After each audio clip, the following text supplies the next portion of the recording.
Hey guys, Strong Style Series back again. It's Alex. And it's me, Noah. And we're here with your PWG Mystery Vortex II review. And this is a little late, but not too late. Actually, we're still waiting for the next PWG show to come out. Waiting patiently. Not really. Right. It always feels like it takes so long. Yeah.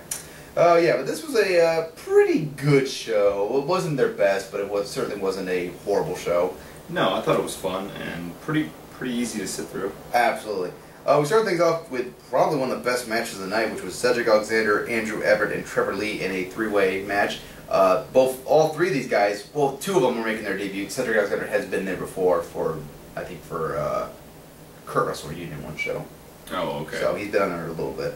But yeah, this was absolutely spectacular. I mean, this was just a showcase of these three guys and showing why they deserve to be a PWG, and holy shit, was it fucking crazy. This was a lot of fun. Great way to start the show. The crowd was red hot, and they introduced these guys that, you know, the crowd wasn't familiar with, yeah. And man, those guys ran with this because oh yeah, I've seen two of the guys in the match, but Trevor Lee blew me away. Dude, he was good, man. Yeah, he was very good. Yeah, I was really impressed with him.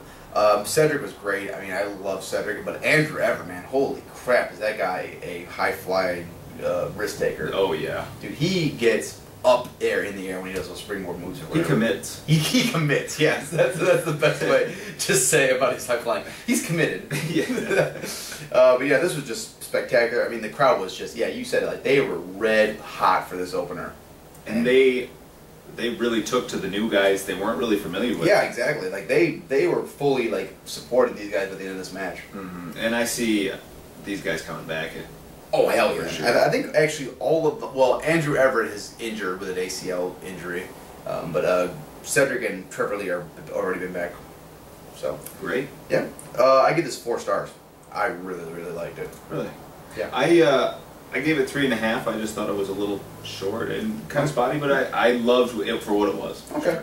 Next up we had Joey Ryan, Willie, Mack, and B-Boy taking on Peter Avalon and the Rockness Monsters.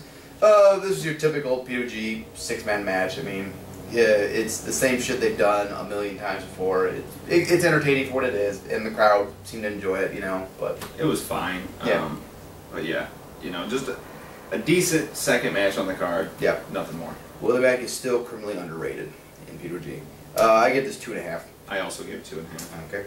And then we had another really great match, which is the African American Wolves, the Unbreakable fucking Machines, and the Interstate Machine Guns in a 3-way tag team match. Good lord, I mean, you thought the opener was a spot fest. This match was 30 minutes long, and these guys just went out there and tore the fucking house down. I mean, it was just constant. Yeah, it was insanity. Just crazy action all match. I mean, everyone looked really cool. Brian Cage looking more and more like the old Brian Cage of old, I think. You know, he can move a lot better. Yeah. Yeah, he's definitely dropped some of the poundage and has gotten better at being, you know, a machine again, not just a tank. Mm-hmm. For me, it was a little spot heavy. Yeah. It was a little, I don't know, some of it seemed a little contrived, which I feel like is a problem with the Unbreakable fucking Machines and some of the smaller teams. Okay. Not that they can't work well, it's just that they set up spots that the machines are almost, I don't know if they're too slow to hit them, but yeah, it just throws me off a little bit. Okay. This was fun. I was not, the thing is, it was crazy and they did amazing stuff, but as a match I was just a little, okay, we've seen this. I was one of those guys where it's like, you know, this was crazy stuff and it was awesome and the crowd loved it, so it's like I really enjoyed watching it. So I give it 3 3/4. I'll give it 3.5. Wow, better. Next up we had Tommaso Ciampa versus Chris Hero in a bit of a dream match in a lot of ways. This match was interesting to me because I think the crowd wanted something different than what they got. And so they didn't really respond to this match as big as they should have, I think.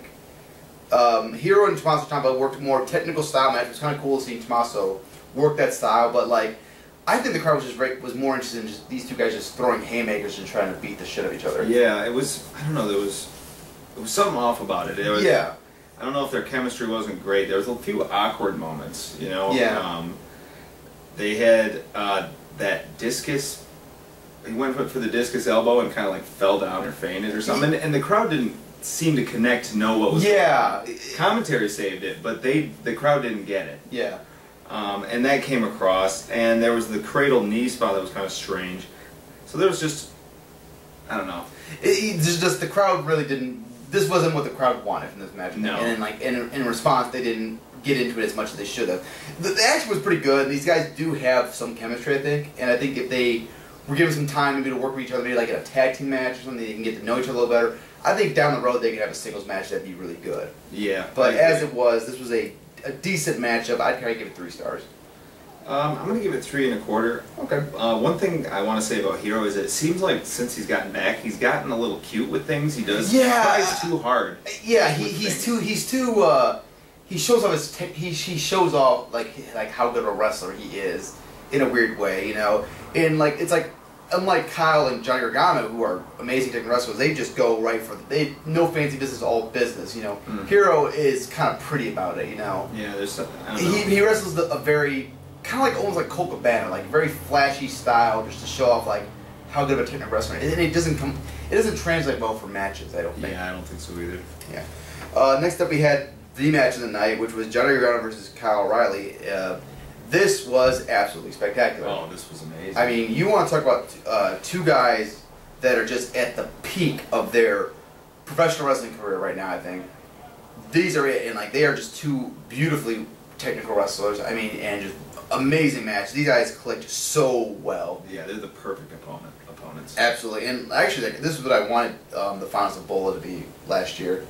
Because like, I was like watching the live sport and like oh my god, let it be Kyle and Johnny Gargano. I was like Kyle and here, Elgin. I'm like darn it, you know. Yeah. But it was like so this was really a dream match and it was amazing, really great work. I mean these guys they clicked big time. The crowd really bought into it, and I was glad to see that Kyle can still have these big matches and the crowd still is really into him. Because I was kind of worried that like maybe they had like since he had that match with Cole, like they've kind of like they kind of like gotten a little bit like stale or something. Yeah, or just like okay, next flight of the month or whatever. But no, that wasn't the case. They still really love Kyle, and Johnny Gargano was great here too. Just this was so much fun. It was just a great technical wrestling match. These guys killed it, and a rematch in the future is well welcomed. Okay.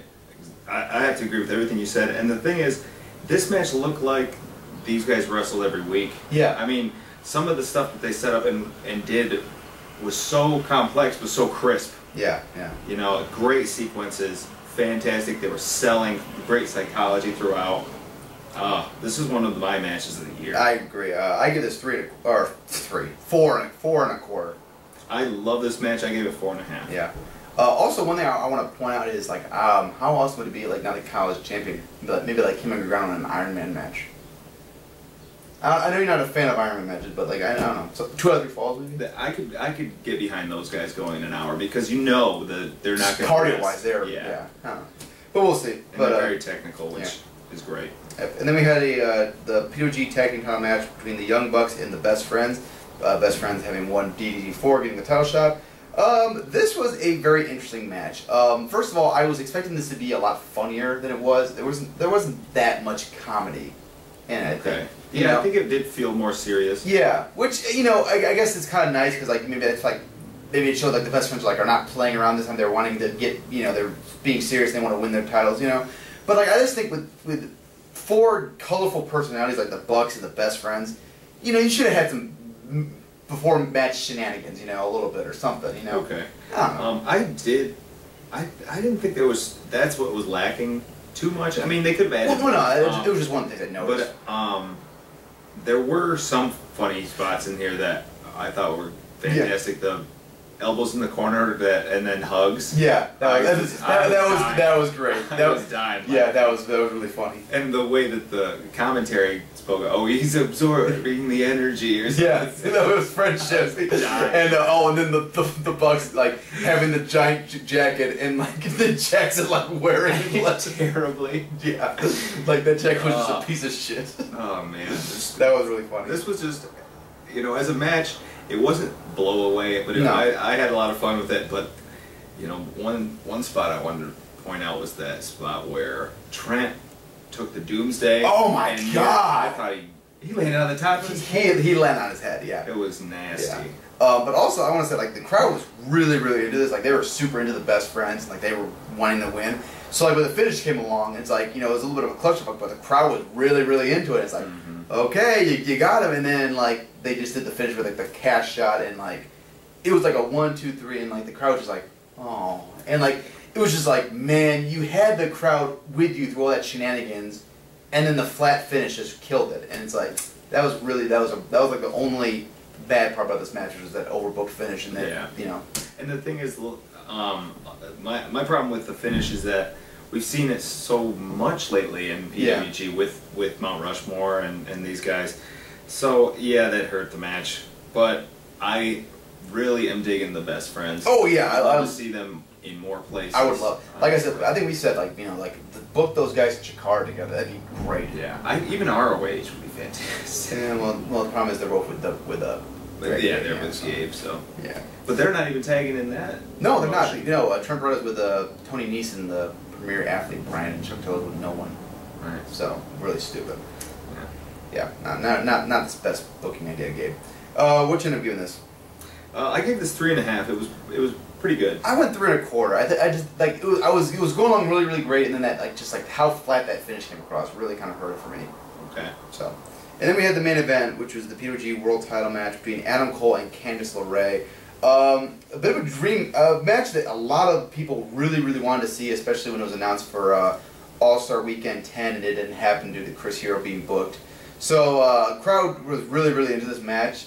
I want to hear what your opinion on this first is. Well, this was a match that really only would work in PWG, you know? Okay. And so, the crowd was really invested. I thought the story had been developed really well. So going in, I was like, this should be fun. Yeah. I thought the match was actually as good as it could have been. Cole being the dickhead, and you know, Candice having to fight back the whole time. I actually quite enjoyed this match. The crowd was really responsive with sucker dick chants and things like that, which was a lot of fun. I mean, Cole basically mocked her the whole match. Yeah. And I did enjoy this match for the story it was trying to tell, but the problem is, first of all, the beginning of the match, the crowd was super, super red hot, and it was awesome. And then in the middle, they just were dead, and like they were really responding to Cole, like just beating the hell out of Candice. And like I did like the idea of like him getting cocky and like thinking he has it no problem, and then like almost costing him the match, and then he had to get serious and like, okay, no more bullshit. I'm just gonna beat the hell out of this woman. So I did like that, but like the crowd really wasn't into it until the end and from the beginning until the end. You know what I mean? Yeah. So I think if the crowd had just been more responsive to it, I think it would have come off a little bit better. But as it was just an okay match. And yeah, you said like, you know, what was the best they can get? It's like, yeah, but you know, with PWG, it's like there's a certain like level of quality you expect, and I don't think that this was the quality of a main event that I would. You know, I'm willing to pay for. You know what I mean? That makes sense. To me, when I watch PWG, it's almost like the show is for the crowd, and if anybody wants to buy the DVD, feel free. Yeah. And to me, like, the crowd was really invested. They wanted to see this match. Yeah, I agree. And I think that the reason this match wasn't better was, unfortunately, because Candice got pretty gassed, and that's not to say that she's not a like for the to wrestle a man, what, twice her size? Yeah, that's I can't imagine. And because of the fact that she's usually a tag team wrestler and she does a lot of crazy spots, high flying, there's a reason she can get gassed that quickly because you know she's used to being like the sporadic offense person who you know does this big spot. And when you're taking huge bumps, I mean Cole was not being gentle. He was tossing her. Yeah. So, yeah, I do agree. Like, you know, it was a great effort by Candice LeRae, and the crowd respected that, and I can respect that too. But at the end of the day, this was not the main event, I probably would not have much of a big deal about it. But because it was the main event, I just expected more. Okay. Yeah. I mean, because I wouldn't recommend people buy the DVD for this main event, you know, which is normally what you want someone to buy it for. So. Okay. What you end up giving it? I gave it 3 1/4. I enjoyed it. All right, I went 2 3/4 actually. Okay. So, what you end up rating the show overall though? You know, this was a fun show. I think I'm going to give it a 7.75. I'm going to go with 7.5 out of 10. Okay. You know, it was a good show, and like, I think there's enough on this show to warrant a DVD purchase. You know, because the Gargano and Kyle, the 3-man tag team match, the opener. You know, there's enough here to certainly enjoy, and like every match is pretty fun. You know, it's not one of the best PWG DVDs. You know, but considering the fact that they're always fucking awesome, like that's not saying much. Right. To say but if you watch a lot of PWG, and this is kind of one of the few storylines that you see. Yeah. So if you like to see the culmination of this storyline, I would recommend it because I thought it was. Yeah, I could recommend it for like a PWG fan, but like if you're new to PWG, yeah, I wouldn't start here. No. All right. Well, thanks for joining us, guys. Take care.